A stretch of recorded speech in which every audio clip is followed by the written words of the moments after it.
Hello class 5 students, I hope we are all doing well. Today we are going to start with the chapter 8, that is our government. And the main points are government in India, union and state legislature and executive, judiciary. Now let's start. Answer the following questions. First, who is the Prime Minister of India? Second, who is the Chief Minister of your state? You have to answer these questions accordingly. Now, Government of India. India has a democratic form of government. In this form of government, people elect their representatives. The party which has the maximum number of candidates form the government.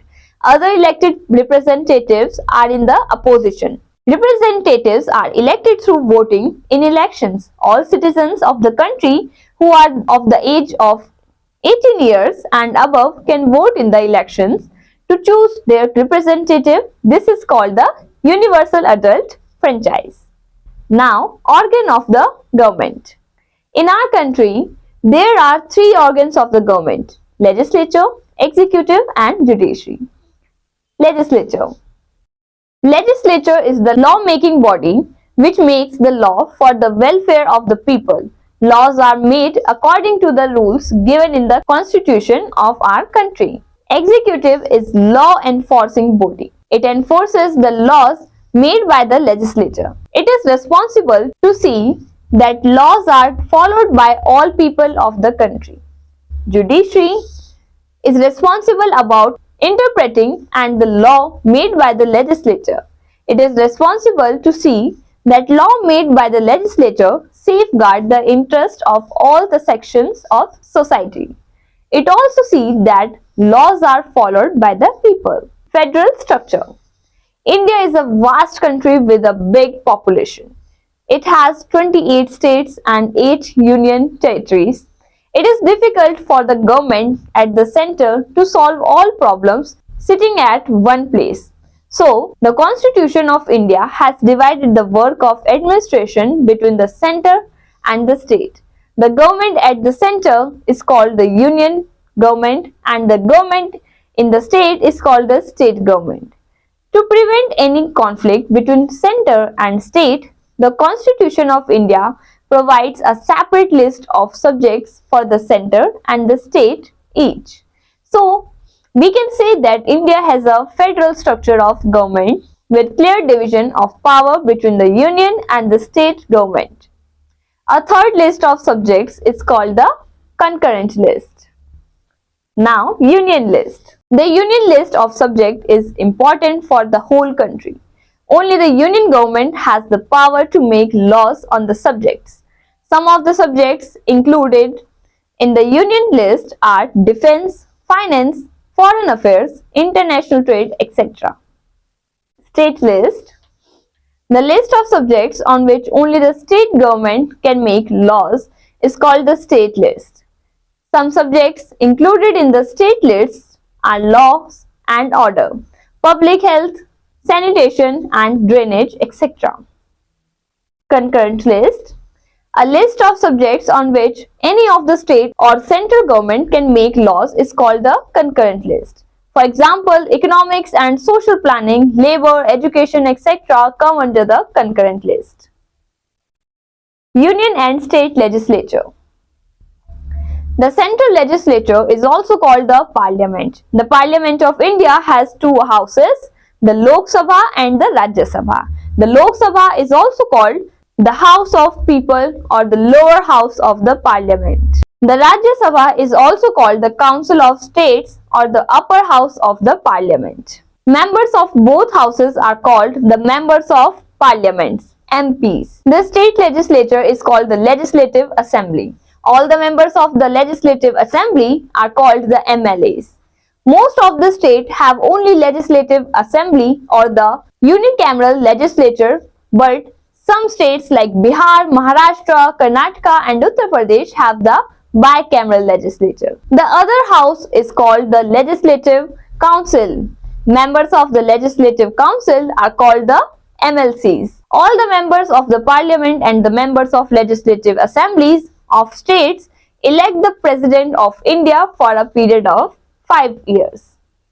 In each state, there is a governor who is a link between the center and the state. In each union territory, there is a lieutenant governor appointed by the President of India who looks after the administration of the union territory. The union territory of Delhi and Puducherry have their own legislature also. You can see in the pictures the parliament, the Lok Sabha and Rajya Sabha. Now, power of legislature. The Parliament of India has many powers. It can make laws on important subjects of national importance and it also controls all the financial matters of the country. It can amend the existing laws also. The Lok Sabha can be dissolved by passing the no confidence motion. The state legislature also has the same power in the respective state in matters of state list. Executive at center and state. The executive is responsible for implementing the laws passed by the legislature. At the center, the president, the prime minister and the council of ministers together make the executive. The president is elected for a period of 5 years by the members of the parliament and the legislative assemblies of states. The president offers the largest winning party of the Lok Sabha to form the government at center with prime minister as its head. The prime minister then chooses other ministers. If one party is not in a position to form the government, more than one party come together to form the government. This is called coalition government. The president is the head of the state or country. The prime minister is the head of the government. The state government is also formed in the same way as the union government. The governor, the chief minister and the council of ministers together form the state executive. The governor is the head of the state. He or she is appointed by the president.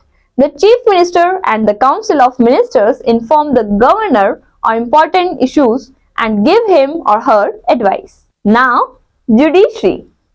The judiciary is one of the three organs of India's democratic government. The judiciary has to interpret laws made by the legislature. It also has to see that the laws made by the legislature are safeguarding the interests of all sections of the society. It also sees that no one goes against the law. It consists of the chain of court from district and the state level to the central level. The Supreme Court of India is the highest court at the country. It is in New Delhi. The Chief Justice of India is the head of all judges in the Supreme Court. The High Court is the highest court at the state level.